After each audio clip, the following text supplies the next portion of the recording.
First, we had only essential travel to 8 areas. The announcement coming out on Friday, the government not telling anybody about it.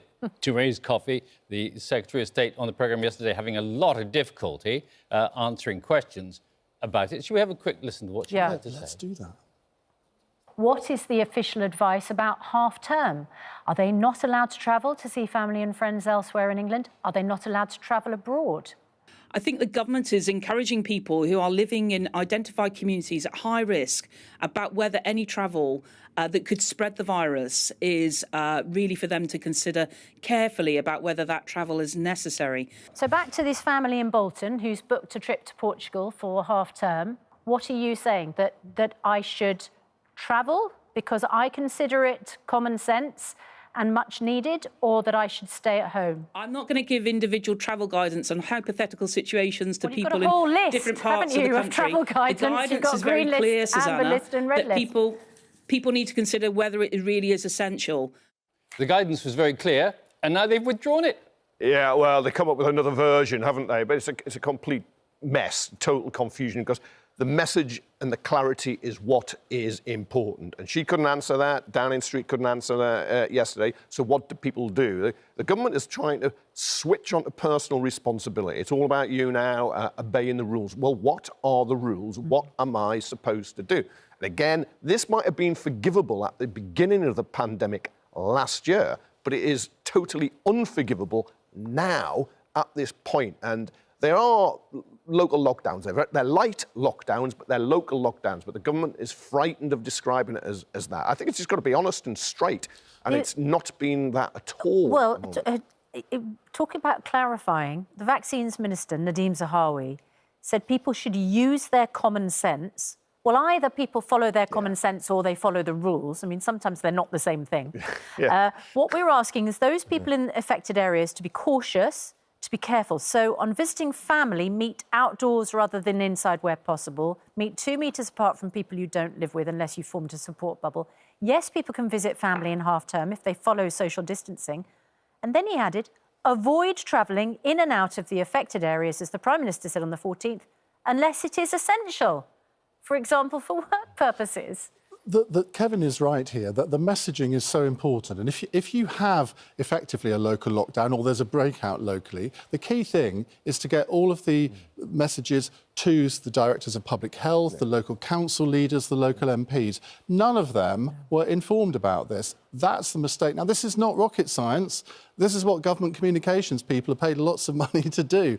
I don't understand why it's happened yet again. I wonder whether it's sort of soft messaging, Kevin, in that they don't want to give the bad news that there's a local lockdown, but they think that if they just sort of nudge people, enough people will change their behaviour to have an impact on transmission. Yeah, even that soft messaging there, they forgot to tell the local people. They forgot to tell the public health official, the local authority, the MPs. They didn't contact the local radio station and newspapers to get it on TV. There was no minister standing up in that £2.3 million briefing room saying, look, this is what we need to do. You know, the Prime Minister wants the whole country to come out of England, to come out of lockdown at the same time. The fact is, you're going to have outbreaks in some areas where you will need specific controls. There's a big dispute whether or not they work, but I can see you will try and impose those controls. And this affects individuals. A friend of mine in Leicester's mother went into hospital quite seriously yesterday, was thinking couldn't go and see her because of the misunderstanding about these rules. Now, that has been cleared up now. But this is real people's lives that we're talking about. And also, sorry, Dr. I was just going to say, it was a bit like the holiday guidance. It sort of transfers a sense of guilt to people. It's not... Common sense would say, of course, your friend can visit their mother. But if you're being told only for essential, only for work, it just makes everything difficult, doesn't it? Sorry, Dr. Certainly do need clarity. If you've got a hotspot there, you have to ask, why is there a hotspot in that particular area? Is there anything about the geographical area? No, there isn't. Is there anything about the type of virus that's circulating? No, there isn't. It's about the failure to adopt sensible precautions and to behave in a way that it restricts the spread of the variant. So there does need to be clarity, and it's really important that there's clarity. If you say you follow common sense, but there are no rules, you're going to get the same problem. Yeah. And I think that's a worry. The good news for the government and for all of us, really, though, is that the vaccine rollout continues apace. Fabulous. And now, was it everybody over the age of 30 is being invited that's right, to get Bill. vaccinated? People aged 30 and 31 will be getting their offers of vaccination from this Wednesday. So that's really encouraging. It's already happening in Wales, people over 25. It's already happening in Northern Ireland and in Scotland very soon as well. So fantastic. 60 million doses and plus and rising, and it's all good news. Yeah. I don't want to be the bearer of bad news, but people will notice this morning this very sad story about the granddad, who was the first man in the world to receive an approved COVID vaccine. We featured his story on the programme, 81 years old. But William Shakespeare, appropriately named, of course, and I'm sure he was chosen partly maybe for that reason, he has, unfortunately, and we send our condolences to his family, passed away. He suffered from a stroke. Now, this comes out at the same time that doctors are urged to watch for signs of stroke following vaccination. So, Dr. Hilary, people will be asking themselves, Sure. Is there a connection in this case? Strokes are very common anyway. They're one of the commonest causes of disability and death in this country, and they happen in children as well as people aged 81 and plus. As far as William Shakespeare's friend is concerned, this was an unrelated event. He was on the frailty list anyway when he was the second man in the world to be given the vaccine. So it wasn't related in his case, and for him, the vaccine was certainly not much ado about nothing. He absolutely celebrated the moment that he had the vaccine and was very keen to tell the world how important it was. As regards the other strokes that we've seen, strokes happen anyway in all age groups.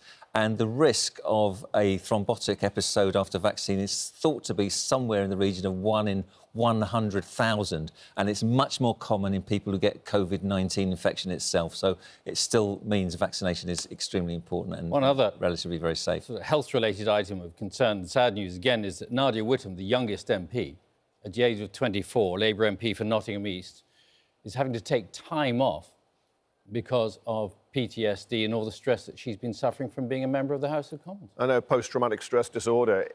I think there's a huge burden on anybody who becomes an MP. You've campaigned and you've gone through a lot, and then there's a lot of pressure on you. And I think when you're particularly young, then it's going to be far greater. I wish her a very speedy recovery. She's an incredibly engaging person.